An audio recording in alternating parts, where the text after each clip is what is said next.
नमस्कार। मैं गणेश पांडे आज पहुंचा हूं उस पावन भूमि पर जहां कभी स्वामी विवेकानंद के कदम पड़े। स्वामी जी ने यहां रात्रि प्रवास किया, स्थानीय लोगों से मुलाकात की, बात की, लोक संस्कृति पर भी बात हुई, हिमालय के दर्शन किए। 12 जनवरी 2025 को हम स्वामी जी का 163वां जन्म दिवस मनाने जा रहे हैं।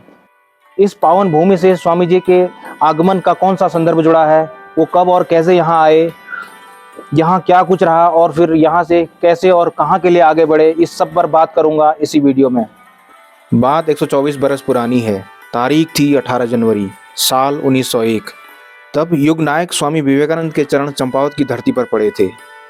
यह वह ऐतिहासिक दिन था जब अद्वैत आश्रम मायावती के संस्थापक कैप्टन सेवियर की मृत्यु के बाद उनकी पत्नी को सांत्वना देने के बाद बेलूर मठ लौटते हुए स्वामी जी ने चंपावत स्थित जिला पंचायत के डाक बंगले में रात्रि विश्राम किया। यहाँ उन्होंने आध्यात्म के साथ ही चंपावत के नैसर्गिक सौंदर्य पर लोगों से बात की। थोड़ा अतीत में चलते हैं। 28 अक्टूबर 1900 को स्वामी विवेकानंद के परम शिष्य और अद्वैत आश्रम मायावती के संस्थापक कैप्टन सेवियर का देहावसान हो गया था। तब स्वामी जी पेरिस यात्रा पर थे। स्वदेश लौटे तो बेलूर मठ पहुंचने पर उन्हें इस बात की जानकारी हुई।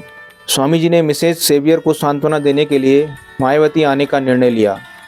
27 दिसंबर 1900 को कोलकाता से चलकर 19 दिसंबर को वे काठगोदाम पहुंचे। उनके साथ स्वामी शिवानंद और सदानंद गुप्त महाराज भी थे।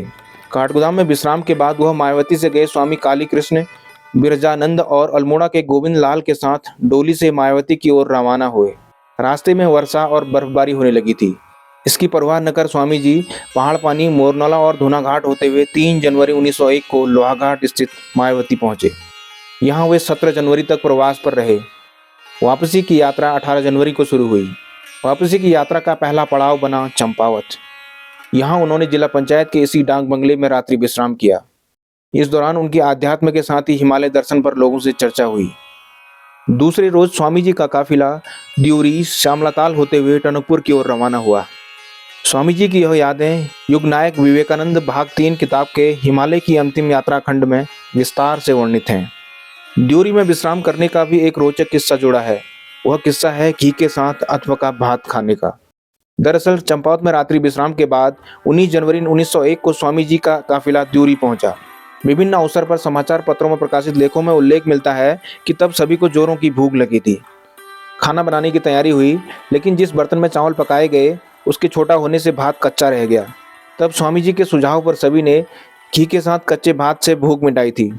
दोस्तों, चंपावत का यह डाक बंगला समुद्र सतह से 1640 मीटर की ऊंचाई पर स्थित है। जनवरी से फरवरी के बीच यहाँ तापमान 0 से लेकर 4-5 डिग्री सेल्सियस तक रहता है। 28 से लेकर 32 डिग्री तापमान के बीच मई जून का मौसम यहाँ खुशनुमा हो जाता है। शीर्ष पर होने की वजह से यहाँ से चंपावत नगर का विहंगम दृश्य दिखता है। 25 से 30 डिग्री की ढलान पर बसा यह नगर बहुत ही सुंदर है। विशेष रूप से यहाँ की आबोहवा बहुत ही अनुकूल है। उम्मीद है स्वामी जी से जुड़ा यह वृत्तांत आपको पसंद आया होगा। पसंद आया हो तो इसे लाइक और शेयर करें। मैं हूँ गणेश पांडे।